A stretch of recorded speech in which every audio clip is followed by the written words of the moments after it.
And a very good day to everybody out there. How are you all doing? Got my cup of coffee here.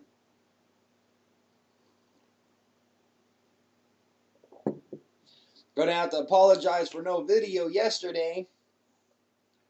Kinda had a few technical difficulties. I actually recorded the video I'm recording now, but it had no sound. I guess my computer needed to update to fix a few things. I guess that's the cool thing about Windows 10 now. Things go wrong, you get an update, things go right again. It's about time Windows doing something right.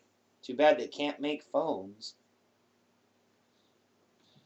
But I had some awesome articles yesterday, so I'm just going to go ahead and just do the articles today.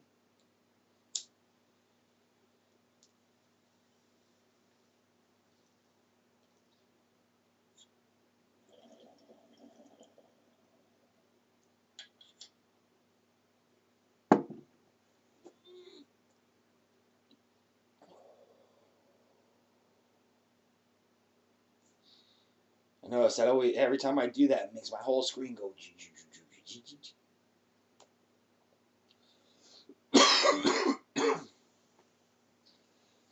So cannabis can actually help treat opiate dependency. According to data printed online in the Journal for Drug and Alcohol Dependency, cannabis use has shown to improve in helping drug dependency. So people who are addicted to pills, people who are addicted to heroin, people who are addicted to narcotics, I use it because of cigarettes. I use it so I can not have to take pills. I'd rather smoke some herb than take Tylenol, which could damage my liver. Can do all kinds of other things. You take too many Tylenol and you just won't wake up again. So I guess Tylenol can fix a lot, right? And you can buy that right over the counter. Marijuana has no adverse effects, so researchers at Columbia University assess the use of cannabinoids versus a placebo. Now, in most clinics, when you go to a detox clinics to get off of drugs, they give you a placebo, a certain drug, like the one that they use here is naltrexone, and this drug is basically it makes you think you are experiencing your high when you're actually not.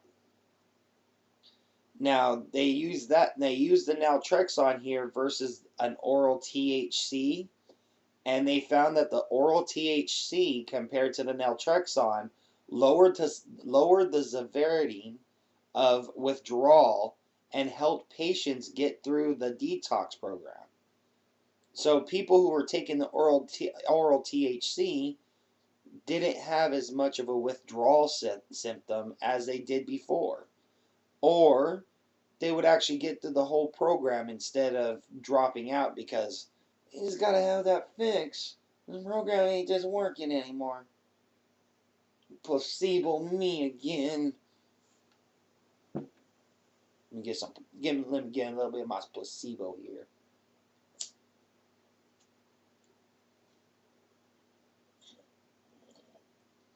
My placebo ran out.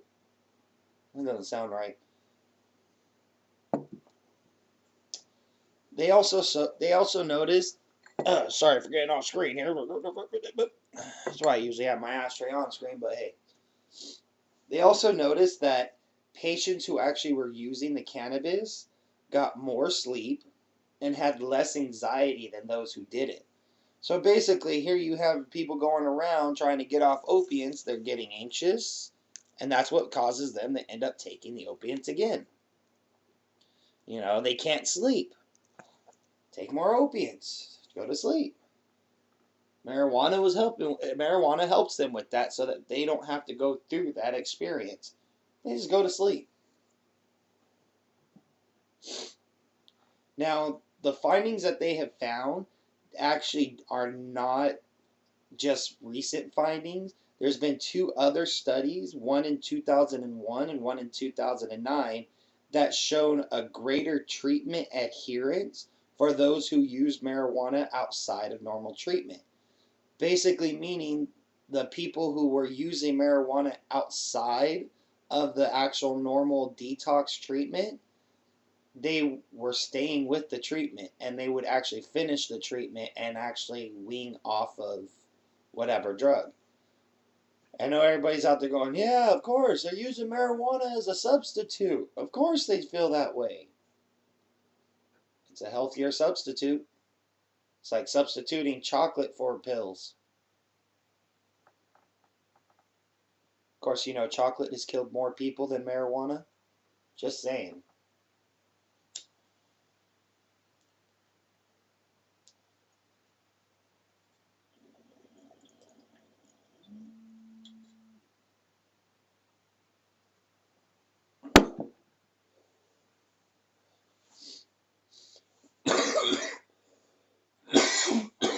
Now, the population data from marijuana legal state report that they have a lower rated of opiate abuse and mortalities. So compared to the other states. So basically states like Colorado, Washington, California, and all these other states that have medical marijuana or legal marijuana for a variety of reasons, they see less people abusing pills, less people abusing drugs, and actually being able to get through their day and just not do the drugs. You know, they use a little bit of weed, smoke a little bit of weed, go on through their day. Patients they actually say they prefer the plant due to the lower amounts of adverse side effects. Like I said, there's no bad side effects. This is the only medication that the patients take for the side effects. The side effects are awesome on it. You feel good, you feel amazing, it's a euphoric feeling. You want to just watch TV and watch the best movie ever, and almost every movie is the best movie ever. You can sit there and watch Forrest Gump over and over high, and I'm telling you that's a really good movie.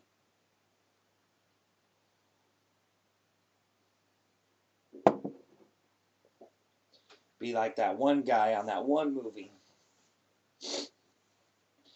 Have you ever watched Fried Green Tomatoes? Have you ever watched Fried Green Tomatoes on weed?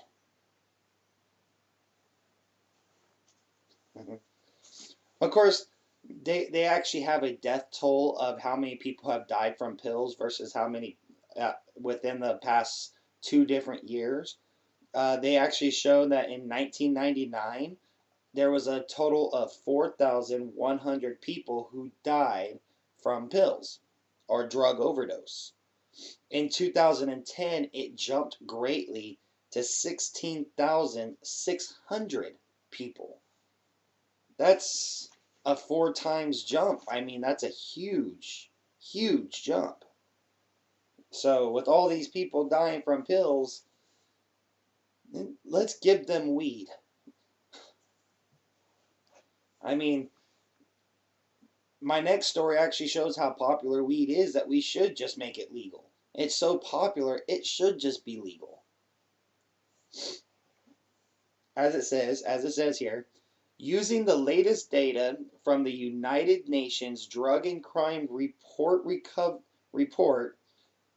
the group Recovery Brands has created a unique portrait of the world's grip with illicit substances. So they have taken all the substances that is being used throughout the world and given a percentage from this drug and crime report. They put a percentage throughout each country. And surprisingly, I know everybody has been yelling and screaming at my ads about marijuana's not a drug, it shouldn't be. Alcohol's actually part of it too, so is tobacco. So we're talking about substances, not just drugs, just substances. But it actually shows that marijuana is the most commonly used substance in the world.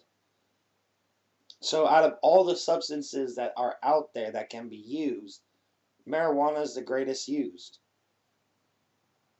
There are a few exceptions, but marijuana seems to be the drug of choice for every country. And despite the legal trend growing in America, Iceland is actually beating us on potheads. They're showing that Iceland actually has about 18% of their population who smokes. Of course, Iceland's like somewhere up here in the country. It's about that big. And then you got America. Oh, I'm going off screen here. Yeah, we're big. 18% of this smoke, and they're going to compare it to 14% of this. It's like that. Let's put on some numbers there. You're going to say that 18% of how much of a population here? Not a big population in Iceland. Got a huge population and about 14% that smoke down there. Trust me, we beat Iceland in the numbers, not in the percentages. Now, they're actually showing that El Salvador and the Philippines prefer their amphetamines, while Scotland and Spain prefer their cocaine. Did I just rhyme? El Salvador and the Philippines prefer their amphetamines. Scotland and Spain prefer their cocaine. Somebody turn that into a song. Just put those lyrics up in there somewhere. The only nation to outshine America in drug-related incarcerations. So basically, the only country, there's another country out there that beats us in imprisoning people due to the fact that they have a 20 gram or less rule. If you have 20 grams or less, it's a capital crime. Period. So we're being beat by Thailand. Thailand is busting people left and right for marijuana and drugs and everything else. They're just throwing them all in jail. Of course, we're hoping here in 2016 there's going to be a meeting of the United Nations Assembly on the world drug problem to discuss further actions for our drug policies throughout the world. Now, this is a world meeting of our world leaders coming together to just say, hey, look, this is what's going on with marijuana. This is what we seem to be noticing. This is what our studies have proven.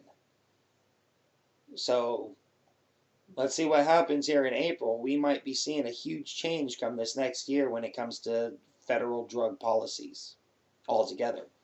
Might be seeing a new president, new drug policies, all kinds of crazy stuff coming up this next year.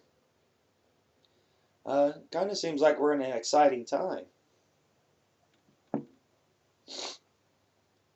But anyways, it's pretty much the stories I was going to tell you yesterday, but stuff happens. So I told you today. Makes my job easier because I didn't have to go writing all this stuff down before I made my video today.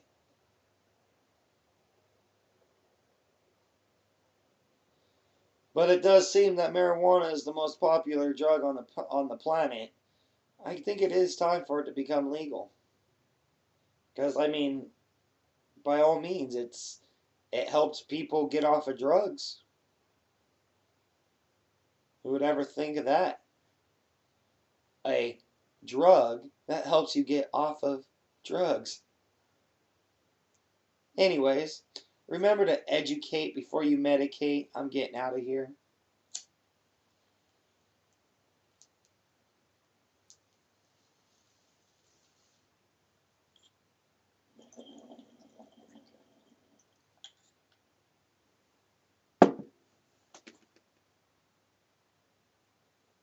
You all have a peaceful, positive, and productive day, guys.